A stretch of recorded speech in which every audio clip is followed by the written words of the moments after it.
ধরুন আর্জেন্টিনা 2014-তে ফাইনালে গিয়ে হেরেছে, সেটাও অনেক বেশি বরং অ্যাট্রাকটিভ ছিল। ব্রাজিল 7 গোল খেয়েছে, এগুলো মানুষ মনে রাখে কেন? ওই ঘুরে ফিরে ব্রাজিল আর্জেন্টিনার জন্য। আপনার জন্য তো দিনটা খুবই ভালো। আপনার যে দলের সাপোর্ট করেন আর্জেন্টিনা খুবই ইজি বিজি একটা গ্রুপে পড়ে গেছে, খুব ইজিতেই চলে যাবে। রাইট।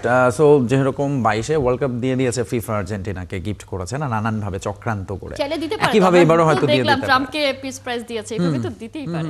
না সেটাই, মানে এটাই আসলে মজা ওয়ার্ল্ড কাপে না, ওয়ার্ল্ড কাপ আসছে এই ধরনের ব্যান্টারগুলো চালু হয়েছে।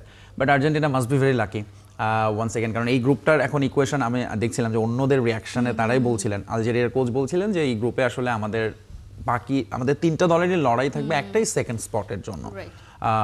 যদিও এবারে আসলে থার্ড 8টা দলও সুযোগ পাবে, সব মিলে একেবারে ওয়াইড ওপেন। বাট আপনি আর্জেন্টিনাকে নিয়ে যে খোঁজাটা দিয়েছেন, এইটা আসলে এই খোঁজাটা মজার, এটা চলতে থাকুক ওয়ার্ল্ড কাপ পর্যন্ত।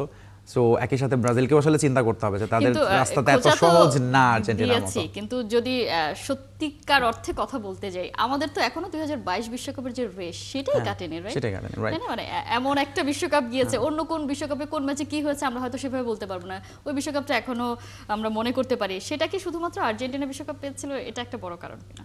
অবভিয়াসলি এটা তো একটা বড় কারণই। একই সাথে একটা খুব এপিক ফাইনাল আমরা দেখেছি, এমবাপ্পে, লিওনেল মেসি, আর্জেন্টিনা। এবং দেখেন আমাদের ধরুন সবচেয়ে স্মরণীয় বিশ্বকাপগুলোর মধ্যে একটা মনে করা হয় 2002 বিশ্বকাপ বাংলাদেশে। কেন? কারণ তখন ব্রাজিল জিতেছিল সবশেষ এবং একটা হিউজ সাপোর্ট বেস আছে। এরপরে আসলে যে দলগুলো জিতে এসেছে কারোরই, ধরুন আর্জেন্টিনা 2014-তে ফাইনালে গিয়ে হেরেছে, সেটাও অনেক বেশি বরং অ্যাট্রাকটিভ ছিল। ব্রাজিল 7 গোল খেয়েছে, এগুলো মানুষ মনে রাখে কেন? ওই ঘুরে ফিরে ব্রাজিল আর্জেন্টিনার জন্য।